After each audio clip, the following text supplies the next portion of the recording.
pies arde mi corazón, a tus pies entrego lo que soy. Es el lugar de mi seguridad, donde nadie me puede señalar. Me perdonaste, me acercaste a tu presencia, me levantaste, hoy me postro a adorarte. No hay lugar más alto, más grande que estar a tus pies, que estar a tus pies. No hay lugar más alto, más grande que estar a tus pies, que estar a tus pies. A tus pies arde mi corazón, a tus pies entrego lo que soy. Es el lugar de mi seguridad, donde nadie me puede señalar. Me perdonaste, me acercaste a tu presencia y me levantaste, hoy me postro a adorarte. No hay lugar más alto, más grande que estar a tus pies, que estar a tus pies. No hay lugar más alto, más grande que estar a tus pies, que estar a tus pies. No hay lugar más alto, más grande que estar a tus pies, que estar a tus pies. No hay lugar más alto, más grande que estar a tus pies, que estar a tus pies. Y aquí permaneceré, postrado a tus pies. Y aquí permaneceré a los pies de Cristo.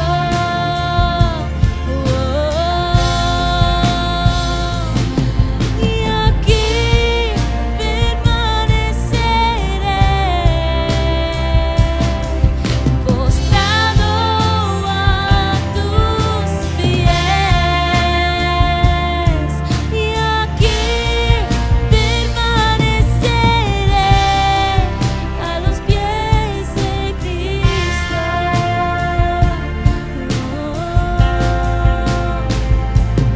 Más alto, más grande que estar a tus pies, que estar a tus pies. No hay lugar más alto, más grande que estar a tus pies, que estar a tus pies.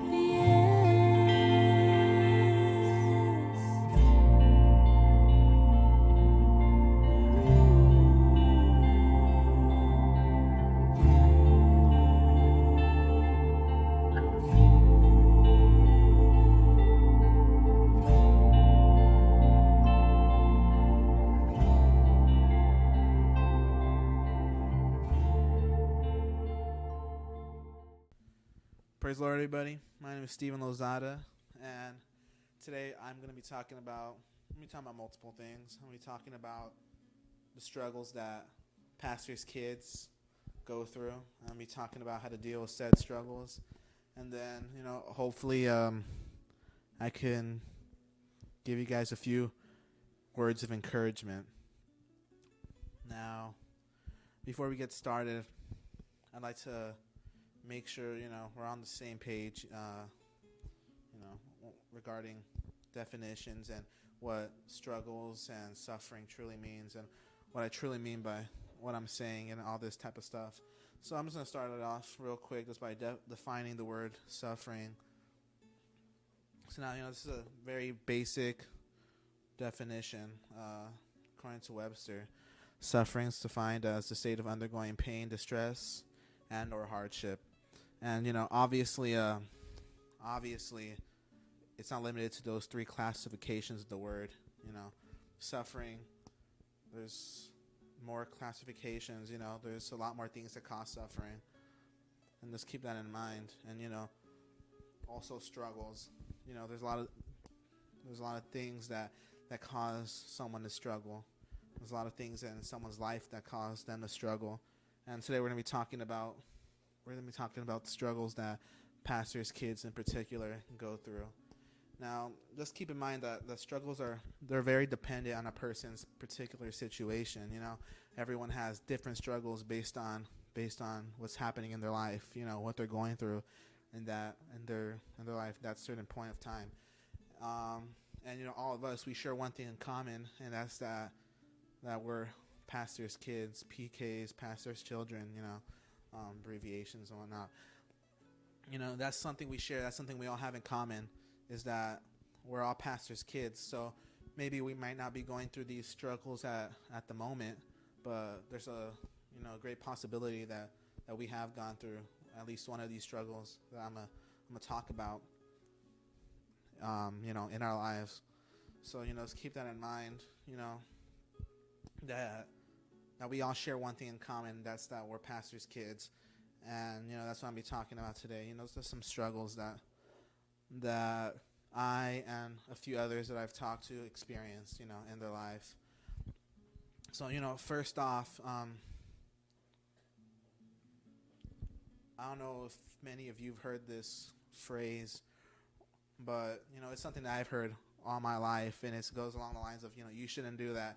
You're a pastor's kid, or you shouldn't dress this way because you're a pastor's kid, or, you shouldn't act this way because you're a pastor's son. You shouldn't do this because you're a pastor's son, or you should do this because you're a pastor's son, things of that nature. People have false expectations for how a pastor's kid should be because they're the pastor's kid. It's kind of like a higher expectation than your peers and your friends, than other church members. People kind of expect, you to follow in some ways similar to your father's or footsteps. People have set expectations on how you should present yourself, or how you should behave, or just how you should be in general. And it's a very difficult thing. The phrase, you shouldn't be engaging in this, you shouldn't do that because you're a pastor's kid. Although it's not said with malicious intent, the sentiment it's very clear. And there's one thing that's obvious, and that's that pastors' kids are held to a different standard than our peers. And worst of all is when we're held to a different standard. When people have these false expectations of how we should be and how we should present ourselves.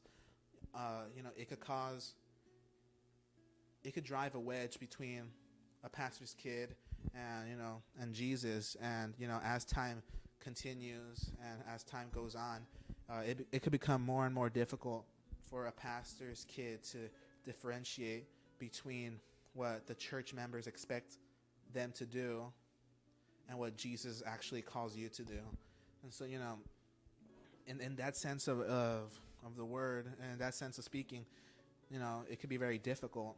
And there's countless examples that I could name of actual people who've experienced this. And I know, there's a few examples on the internet. When I was looking this up, I found out that there's a few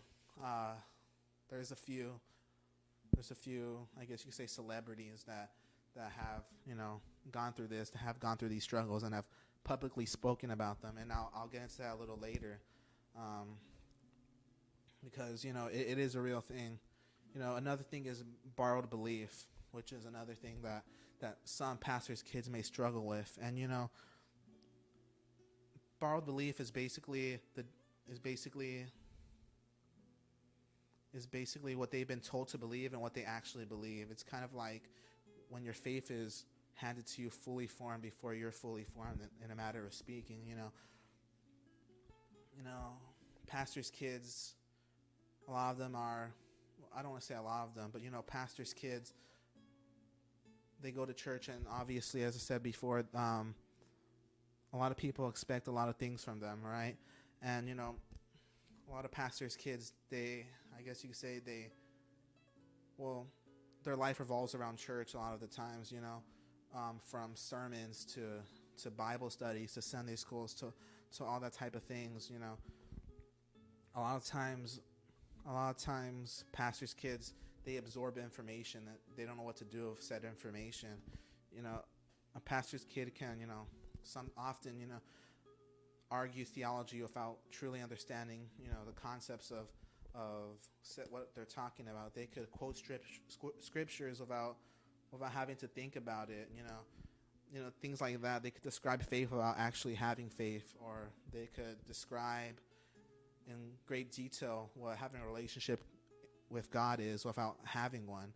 And this isn't necessarily hypocrisy as much as it is confusion.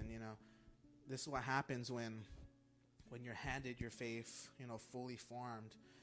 When someone hands you a belief before you discover it. And there's actually a terminology. It's called pastor's kid syndrome, something along those lines. And that's basically what it is.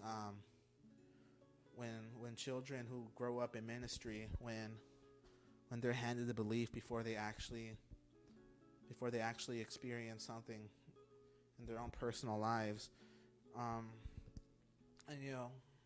the realization for many pastors' kids, the discovery, it often happens, much later, after a lot of doubt and after a lot of confusion in their own personal lives and whatnot. When I was reading up on this, doing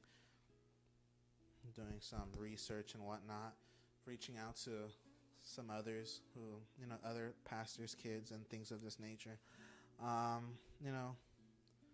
they share with me stories and, struggles that they've personally gone through in their own life. And, there's also a lot of, I guess you could say, celebrities who've also shared their stories about growing up in church and about how that affected their personal life, about how religion shaped them and things of that nature.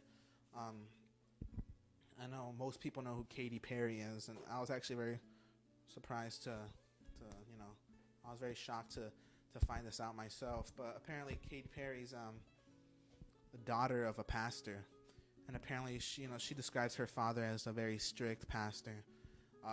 Growing up, she says that she grew up under a very strict household, a Christian household and whatnot. And, she experienced a lot of struggles, obviously, as a pastor's daughter. And she talks about how she dealt with issues regarding her sexuality. And then she even mentions that there was one time in particular where she tried to, and I quote, she says she tried to pray the gay away. She just says that she had problems with her sexuality. She was confused about it and whatnot, and how those are some of the struggles that she grew up with. How she constantly felt judged by church members to be or to act a certain way. And obviously, when you don't handle or you don't deal with these struggles, they can become manifestations, and they can, they can, I guess you say, hurt you, in the long run, or, in the future.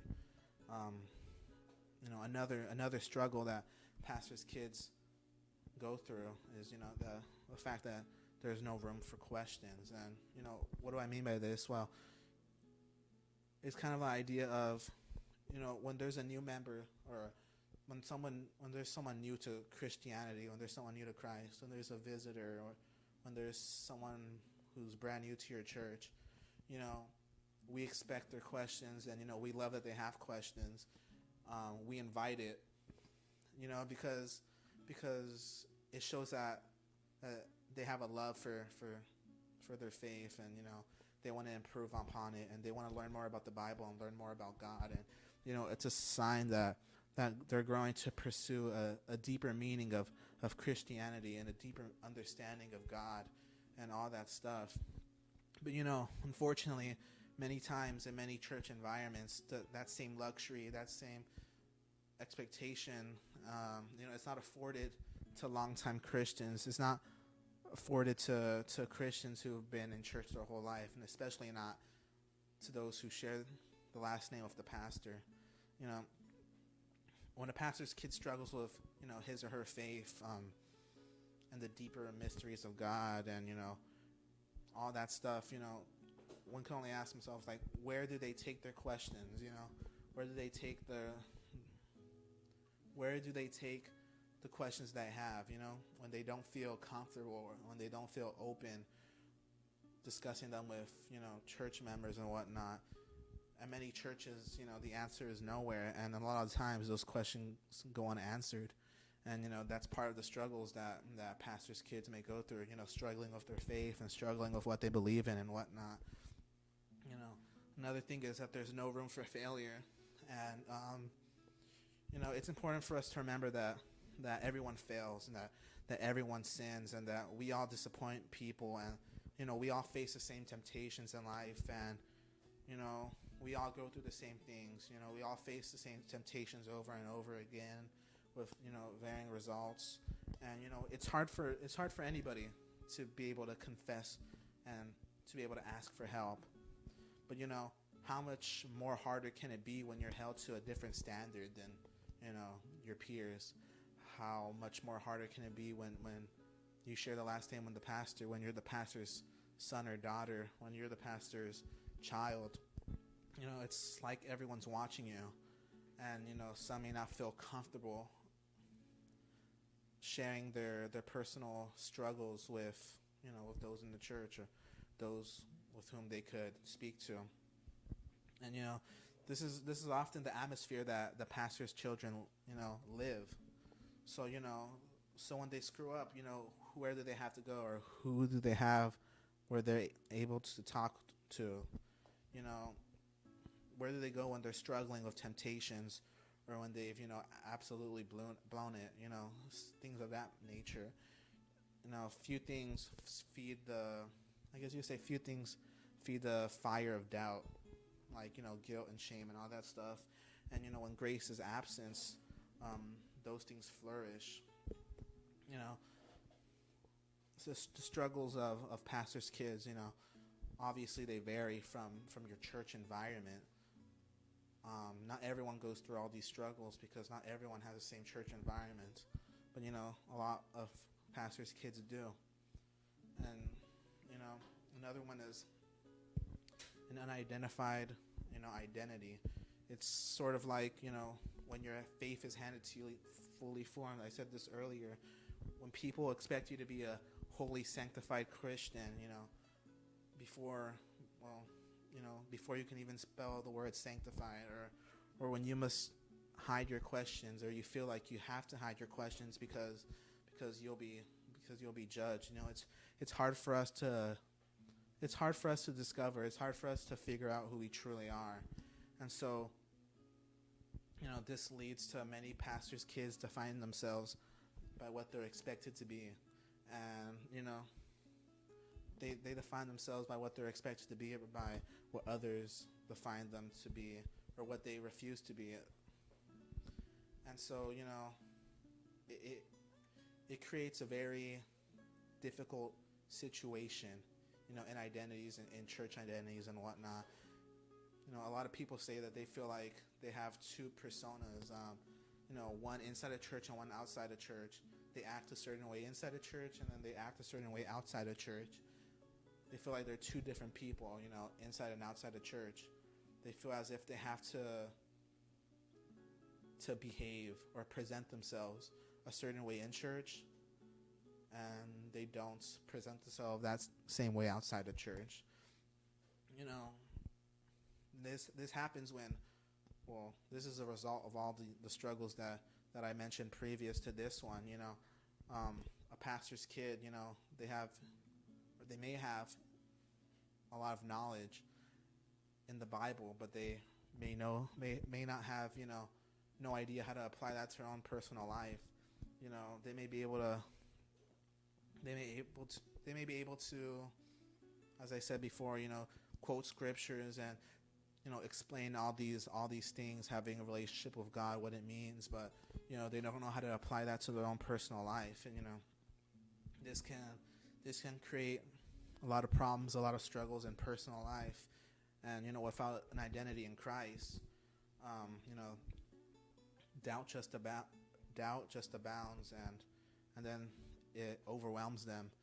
A lot of people know of Marilyn Manson, right? Well, and I'm sure, I don't know if any of you know this, maybe a few of you do, that his father was a pastor, his father was a preacher, that Marilyn Manson's father was a preacher, and that he grew up in church. And, we can see where he's at now in life, and obviously, he's very open about it, how he does not follow Christ anymore and all that stuff. And a lot of it's the result of what I've spoken about, how he didn't feel comfortable in the church space. A lot of people resort to church environments because they're supposed to be open-hearted and warming, open arms and everything like that. But the fact of the matter is that a lot of the times church members judge, and it's hard to present yourself in a certain way, when it's hard to present yourself as your true self when people expect you to be something you're not, I guess is a form of saying it. Another example of this is Alice Cooper, right? Alice Cooper, he's also a son of a pastor, and he turned away from his religious upbringings because he also didn't feel comfortable. He also didn't feel accepted for who he truly was. He felt as if he was being judged all the time, and things of that nature. He never dealt with these struggles, and as a result of never dealing with those struggles, he turned to drugs and drinking and all these type of things, very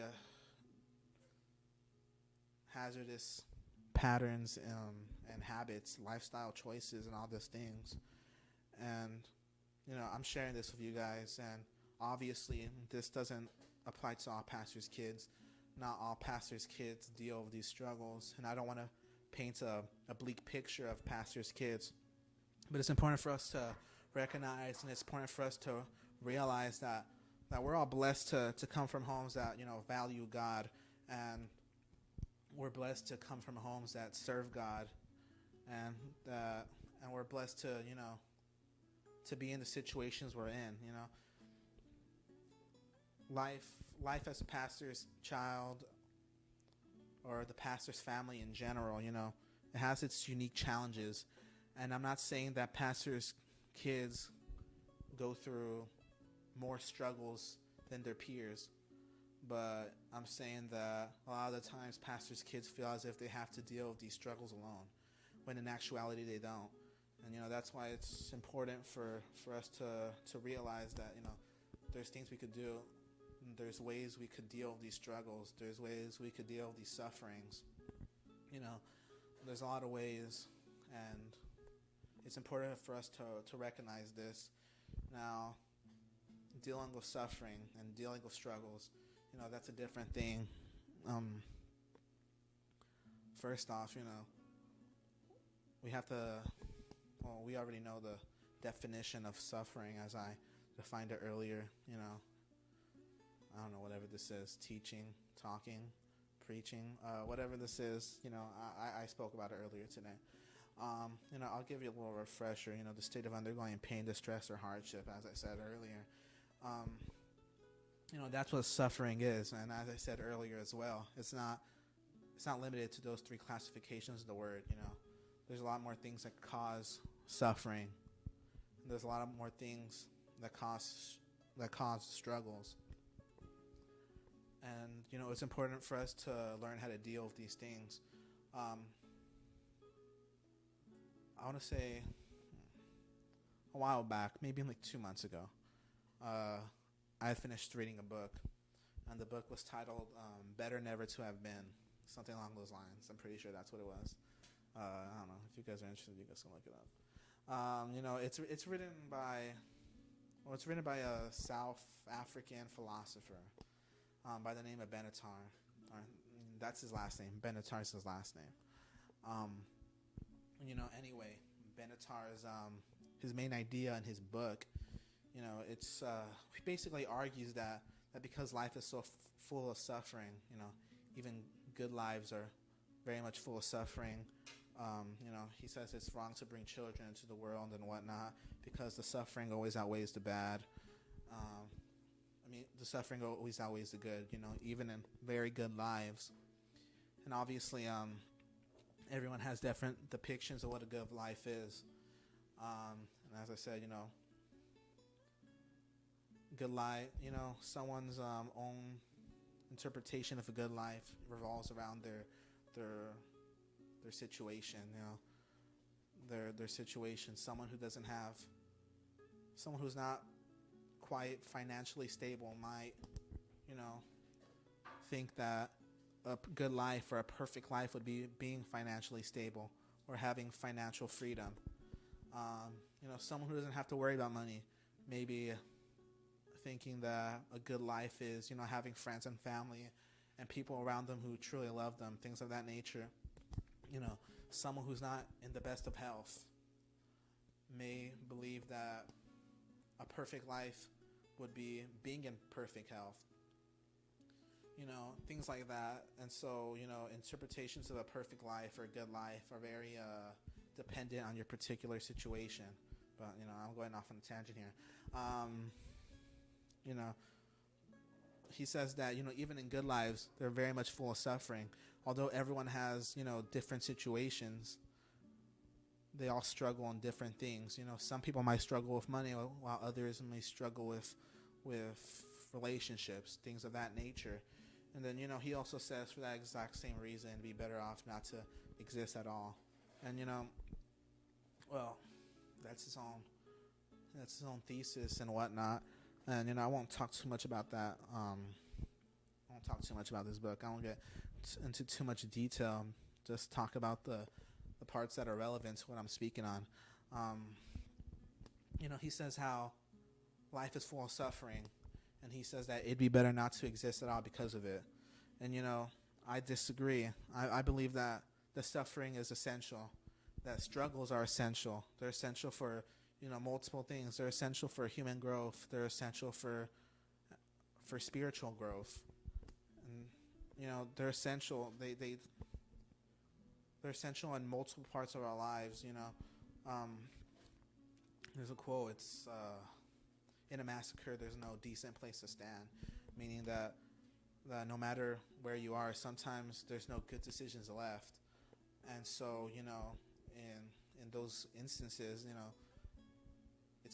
it's almost always certainly leading you towards a mistake. And, mistakes, they cause sufferings, they cause struggles and things of that nature. But something that's important for us to remember is that struggles and sufferings in our life, they allow us to grow as individuals. Let's look in the Bible. There's multiple biblical stories proving this true. In the story of, one of my favorite stories to use, when speaking on this is Job, right? Because, in the story of Job, we see how he's put through certain trials and tribulations, right? In the story of Job, I'm sure a lot of you know this because it is one of the most popular biblical stories, and I'm sure a lot of you grew up, hearing this biblical story over and over again. So I'm not going to go into too much detail about it. The story of Job, right? He's put through test by the devil to test his faith in God, to test his love for God, and all that stuff. And so the devil puts him to certain trials and tribulations, right? Job experiences a lot of heartache and a lot of struggles in his life at that moment. He goes from having a picture perfect life to losing everything in an instant. He loses his children, he loses his home, and he loses his cattle, and he struggles, and we see him deal with these struggles. And the first thing he does when he hears of this news, he hears that he lost his children, he hears that he lost his cattle and his home. The first thing he does is, or he strips off all his clothes, he shaves his head, and he prays to God. That's what it says in the Bible. And well, first off, let's just talk about that for a moment. Despite all the heartache he's going through, despite all the trials and tribulations, despite the suffering and the struggles that he's currently, enduring, he still takes time to pray to God. He still takes time to give all the honor and glory to God. He doesn't blame God for it, but he asks God for guidance through his struggles. And that's an important thing for us to realize, is that when we're dealing with struggles in our own personal life, it's important for us to ask for guidance. It's important for us to pray to God. It's important for us to ask for guidance, and not just for him to rid us of our struggles, because a lot of the times it won't happen.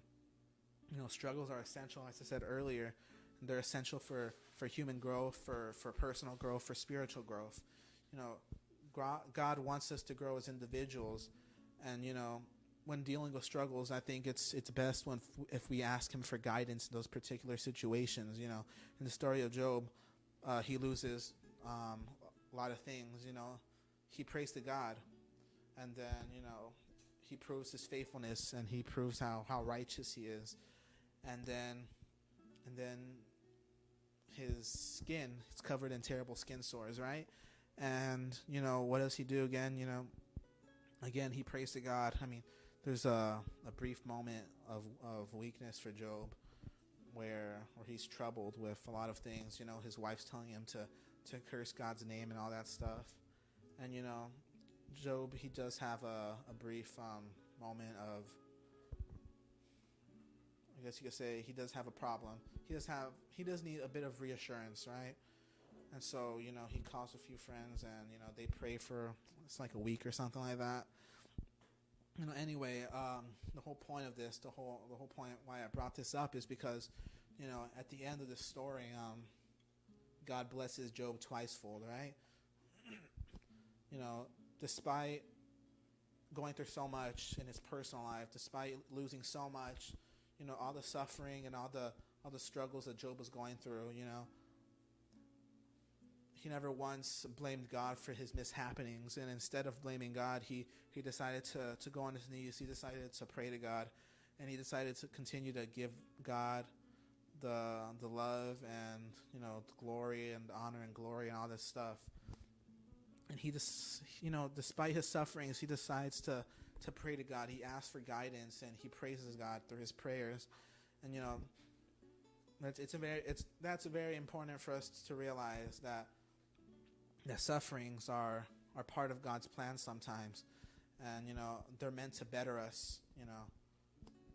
It's kind of like that saying, what doesn't kill you makes you stronger, in the sense of the word, at least. There's multiple biblical stories that prove this evident. I could sit here and name a few for you guys right now, just off the top of my head, and I would go into detail about a lot of them, but I don't want to take too much time. You have the story of Joseph, the story of Abraham. These men, they show tremendous amounts of faith in God, and despite that, God still puts suffering and struggles in their life, and we see how they deal with it. They continue to give God the honor and the glory, and they continue to ask Him for guidance, and God does. It's important for us to remember that when we're in these moments of weakness, when we're in these moments where we're struggling, going through trials and tribulations, it's important for us to realize that that God has a plan for us. In the story of Joseph, he's stole by his brothers, and he endures all these struggles, right? He's a slave. Then he goes to jail. He goes to prison. All this stuff, and this is over. This is over a decent amount of time, and he struggles for a lot of time. It is until he meets Pharaoh, the Pharaoh, and he deciphers his dream, where things start looking up, and Joseph's made the second most powerful man in Egypt, and they take precautions to what the Pharaoh's dream was, which was 7 years of prosperity, 7 years of not. I had a brain fart. I'm sorry. 7 years of prosperity, and then 7 years of fathom, right? And because of these struggles, this allowed Joseph to save a lot of lives. And when he meets up with his brothers, reunites with them again, he forgives them, and he accepts that it was all part of God's plan, and all the suffering and all the struggles and all the trials and the tribulations was the price to pay to unlock God's plan for him. Now it may be hard, growing up in church and whatnot, because just in the story of Joseph, God has a plan for him, and sometimes at a young age, growing up in church, we're told that God has a plan for us too, right? And we feel as if we have to abide by these people's expectations. We have to follow this particular plan that they tell us that God has for us. They tell us that God has a plan for us, and that God's going to do great things in our lives, and we feel as if if we don't, I guess you can say, if we don't follow this plan, we're not living up to our full potential. We feel as if we'll be judged and all these type of things. That's been said amongst many pastors' kids who've dealt with struggles and never actually truly dealt with them in a proper, constructive way, and allowed their struggles to overwhelm them and ruin them. Marilyn Manson, Alice Cooper, those two examples that I have right now. But I'm sure there's many more.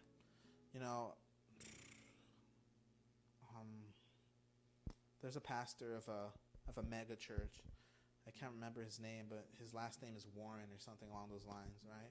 It was a few years ago. It was a lot of years ago. It was like 7 years ago. His son committed suicide, all right? His son being a pastor's son. He committed suicide.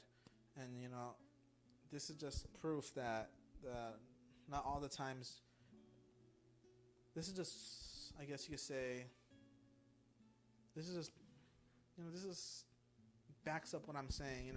A lot of the times pastors' children can effectively deal with their struggles, and they end up doing rash things such as that. And of course it's unfortunate that he felt as if he didn't have any other options to turn to than taking his own life. It's unfortunate, but that's unfortunately how it goes, is that everyone has their own struggles, and a lot of people feel as if though, right now I'm talking about pastors' kids. A lot of pastors' kids have struggles, and a lot of people don't realize the type of struggles that they're going through, right? Peers or church members don't recognize the type of struggles that they may be going through, suffering with identity problems and all these type of things. It's very real. And it's very important for us to be able to deal with our sufferings in a productive manner. You know, it's important for us to be able and to be willing to open ourselves up to discuss our sufferings. You know, if there's no church member that you feel comfortable discussing your sufferings with, then, you know, open up to God. You know, pray to God. You know, ask Him for guidance. Ask Him to guide you along this journey that He has for you. Ask Him for reassurance. Ask Him for, you know, all these things. And, you know, of course you won't get, you know, instant gratification, but, you know, I think knowing that He's with you is, you know, gratifying enough in the sense of knowing that He's looking out for you. As I said, you know, there's multiple stories in the Bible. Let me check the time. You know, Gideon's another one. I'm not going to talk about it, but, you know, he believes in God, and he's able to defeat the Mennonites, the Midian. You know, so it's important for us to recognize. It's important for us to realize that God does have a plan for us, and that, you know, despite the struggles we encounter, and despite the struggles that we endure in our day-to-day lives, it's important for us to realize that, you know, we don't have to endure these sufferings alone, and that, you know, there's people to talk to. You know, actually, I found a sort of like a, you know, what are those things? AA groups, Alcohol Anonymous. Well, there's one of those things for pastors' kids on the internet, right? You can find all types of groups and all types of group chats, things of that nature on the internet. And, you know, obviously there's people on the internet you can reach out to, but there's also people in your personal life who won't judge you. And if you feel as if there's nobody in your life that, you know, you can turn to, you can always turn to God. You could always ask Him for guidance in your personal life. And, you know, let's trust in His plan, you know, and although it, as I said earlier, it may not be instant gratification, you know, God truly does care for you, and He truly does have a plan for you, and He truly does, you know the path that you're going on. And, you know, with that being said, I'd like to say God bless to everyone. I'd like to say, stay safe in these quarantine times, and God bless. Goodbye.